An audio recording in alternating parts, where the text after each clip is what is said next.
meu nome é Emerson Mota, eu sou aluno do terceiro período de Engenharia de Produção na Uniredentor de Itaperuna e hoje estou aqui para falar um pouco sobre a MA1 de Cálculo 2, Cálculo Diferencial Integral 2. Hoje a gente vai falar a respeito do uso da integral simples, com intervalo definido. Eu vou falar, dentre os vários usos que a integral possui, eu vou abordar hoje o cálculo de volume de qualquer sólido, através apenas de uma determinada função. A gente sabe que a integral ela é usada para o somatório de pequenas áreas e a gente calcular uma área que não é um padrão definido, ou seja, tipo uma área de um paralelepípedo, por exemplo, que é base vezes altura. A gente sabe que para calcular isso é fácil, mas se você pegar uma figura de um formato diferente e com esse método você não consegue calcular a área. Então a integral assim auxilia muito nesse processo. Para calcular o volume de um sólido, a gente vai usar o raio partindo da função. A gente vai isolar o x ou y dependendo da posição do sólido. A gente vai pegar esse raio como se a gente desse um giro em volta do eixo. Aí, esse giro ele representa uma circunferência. Para calcular a circunferência, a área da circunferência, a gente sabe que é πr ao quadrado. E para calcular o volume de um cilindro, por exemplo, a gente sabe que é πr ao quadrado, que é a área da base, vezes a altura. Então, é basicamente isso que a gente vai fazer com a integral. A gente vai pegar essa área, que é πr ao quadrado, para qualquer valor de x ou para y, vai jogar dentro da integral e com intervalo definido, a gente vai ter o volume de um sólido, independente do formato dele, não precisa ser necessariamente um cilindro, mas independente da função, a gente consegue chegar ao valor do volume. Então vamos à prática. Calcular o volume de um sólido obtido pela rotação do gráfico da função f de x igual a menos x ao quadrado mais 9, com o x entre 0 e 3, em torno do eixo das ordenadas.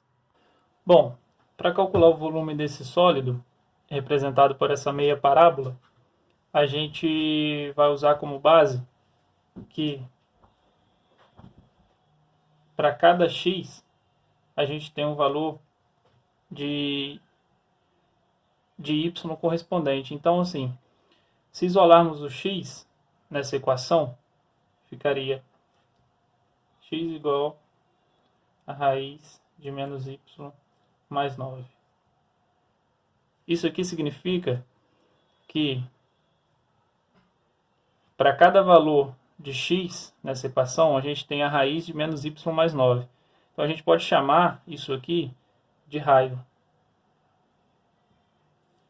A gente sabe que a área da circunferência é calculada pela fórmula πr ao quadrado. Se a gente pegar esse raio e girar ele em torno das ordenadas, a gente vai ter o volume desse sólido. Então vamos lá. Se o raio a fórmula é πr ao quadrado, então o nosso raio, se r ao quadrado é igual a raiz de menos y mais 9, então r é igual a raiz de menos y mais 9 ao quadrado. Corta a raiz, então a gente tem que o nosso raio é menos y mais 9. Então a integral é o seguinte, a gente vai pegar o intervalo, esse intervalo aqui de 0 a 9, que é aquilo que a gente vai evoluir. Então a gente pega a integral de 0 a 9 de π r ao quadrado. Quem é o nosso r ao quadrado? Menos y mais 9 dy.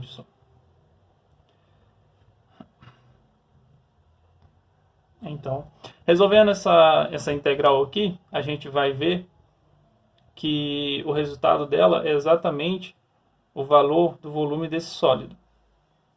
Então, π é constante, sai da integral.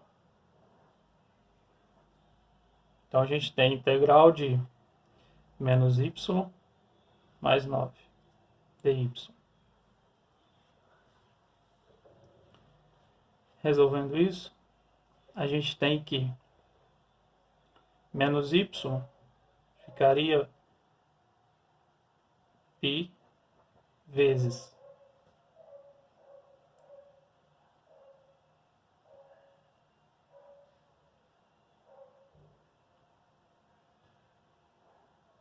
menos y ao quadrado sobre 2 mais 9y, no intervalo de 0 a 9.